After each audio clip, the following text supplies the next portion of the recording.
কাছে অনুরোধ করব, যারা রাজনীতি করবেন ধান্দাবাজির জন্য রাজনীতি করবেন না। খালি ওই ধান্দাবাজি করবেন আর ই করবেন সেই করবেন, টাকা পয়সার ধান্দা থাকবেন, এ করে রাজনীতি করবেন না। রাজনীতি করতে গেলে মানুষকে ভালোবাসতে হবে, মানুষের বিপদ আপদে পাশে থাকতে হবে, মানুষের দুঃসময়ে তাহাকে সাহায্য করতে হবে। আপনি নেতা হবেন আর আপনাদের খুঁজে পাওয়া যাবে না, খালি উপরে যেতে নানান ধরনের মহিলার বললাম না তো আপনাদেরকে। সেখানে হিন্দু মুসলমান বৌদ্ধ খ্রিস্ট কোনো ভেদাভেদ নাই, দল মত যে কোনো দলের হইতে পারে। আমি আপনাদেরকে কথা বলতে পারি, ওয়াদা দিতে পারি, কোনো দলের মানুষের প্রতি আমি কোনো খারাপ কাজ নিকৃষ্ট কাজ কাউকে টর্চার অত্যাচার কিছু করব না। সে যদি কালীহাতির মানুষ হয়, কালীহাতির প্রত্যেকটা মানুষ আমার জন্য শ্রদ্ধ ব্যক্তিত্ব থাকবে যদি আমি এমপি ভুক্ত হই। সে কার দল করছে, সে কার কি করছে, সেগুলা আমার দেখার ব্যাপার না।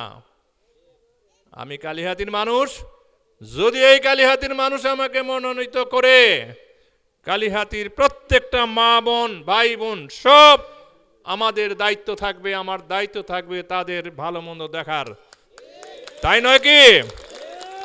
তাই আমি আপনাদেরকে অনুরোধ করব, আমাদের মধ্যে একটু ভুল বুঝাবুঝি ছিল এবং আমাদের দলের মধ্যেও ভুল বুঝাবুঝি ছিল।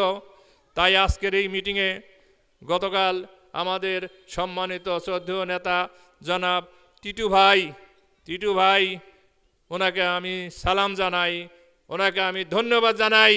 অনেক কিছুর পরেও ভুল বুঝাবুঝি সেরে উনি কালকে এই ধানের শীষে নির্বাচন করার জন্য, ভোট চাওয়ার জন্য সবাইকে উনি নির্দেশ দিয়েছেন। সেজন্য আমি কালীহাতির বাসীর পক্ষ থেকে সবাইকে ওনাকে আমরা ধন্যবাদ জানাচ্ছি। আমি আপনাদেরকে অনুরোধ করব, এখন আমাদের মধ্যে কি মতিন টিটু উমক তমক কোনো গ্রুপ নাই, গ্রুপ কি একটাই, বিএনপি, ঠিক আছে না?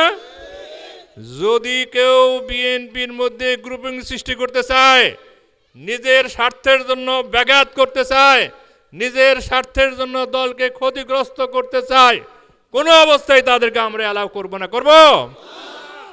আমাদের কালীহাতির মানুষ আপনারা বুঝতেছেন আবেগপ্রবণ, যেখানে যেই মানুষ পাগলের মতো বলতেছে না এবার ইনশাল্লাহ ধানের শীষ পাস করবে, সেই মানুষের ভালোবাসায় যদি কেউ ব্যাঘাত করতে আসে, কেউ দলকে ক্ষতিগ্রস্ত করতে আসে, সেটা কি আমরা অ্যালাউ করব?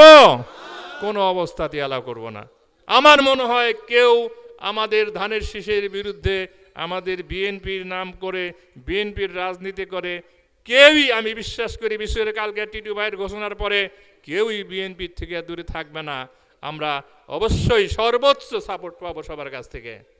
আর একটা জিনিস আমরা বলবো আপনাদেরকে, আমাদের এই বাংলাদেশে আমাদের মুসলমানদের পরে আর একটা বড় ধর্মীয় গোষ্ঠী আছে, আমাদের হিন্দু ভাইয়েরা। আমরা আমাদেরকে হিন্দু ভাইদের অনুরোধ আশ্বাস দিতে পারি, ইনশাল্লাহ যদি আমি মনোনীত হই, আল্লাহ যদি সুযোগ দেয়, কোনো হিন্দু ভাইদের বোনদের যাতে কোনো ক্ষতি না হয়, তার যাতে সর্বোচ্চ স্বার্থ উদ্ধার করতে পারি, সেটাও আমরা ইনশাল্লাহ চেষ্টা করব। আপনাদেরকে অনুরোধ করব, কোনো হিন্দু ভাইদের মাইনরিটি মনে করে কাউকে আঘাত করবেন না, কাউকে কষ্ট দিবেন না। অবশ্যই তারা আমাদের ভাই, আমরা সর্বোচ্চ সমর্থন তাদেরকে দেব। আশা করি ওনারাও আমাদের সঙ্গে থাকবেন। আমি অনেক কথা বললাম, আমি একটু আবেগপ্রবণই কথা বললাম, তবে আমার বিশ্বাস, আমরা কি মনে করেন আমাদেরকে ভোট দেওয়া, আপনাদের মনে হয় ভোট দেবেন? আর যদি দেন, যেটা ওনারাও বলেছে, শুধু আপনার ভোট দিলে হবে না। যদি আপনি মনে করেন ধানের শীষকে এবার জিতাবো, মতিন সাহেবকে জিতাবো, দৃঢ় হন, তাহলে খালি আপনি শুধু বললেন তাহলে হবে? আর মাত্র 30-35 দিন আছে, একটু মেহরবানি করে, 17 বছর তো অনেক কষ্ট করছেন, আর এই 30টা দিন একটু কষ্ট করলে যদি সফলতা আসে, করবেন না? আমি অনুরোধ করব, যদি সত্যি আমার সঙ্গে আপনারা ওয়াদা দেন, এই 30 দিনে আপনার মহল্লায় পাড়ায় প্রত্যেকটা বাড়িতে গিয়ে মা বোনদের সঙ্গে যেখানে পারেন, চা স্টলে পারেন, কোনো জায়গায় দোকানে বসে কথা বলতে পারেন, কোনো জায়গায় বাসায় আত্মীয় স্বজন মা বোনের বাড়ি আছে সেখানে যে কথা বলতে পারেন, বুঝিয়ে দিয়ে বলতে পারেন, এই তোমরা কিন্তু এবার ধানের শীষে ভোট দিবা, মতিন সাহেবকে ভোট দিবা, যেভাবে বললে ভালো হয়।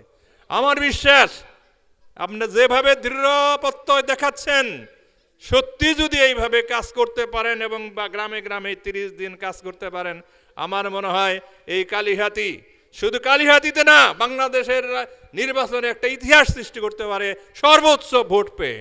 আমি মনে করি কালিহাতী একটা ইতিহাস সৃষ্টি করতে পারবে যদি আপনারা সত্যিকারে মনে প্রাণে কাজ করতে পারেন।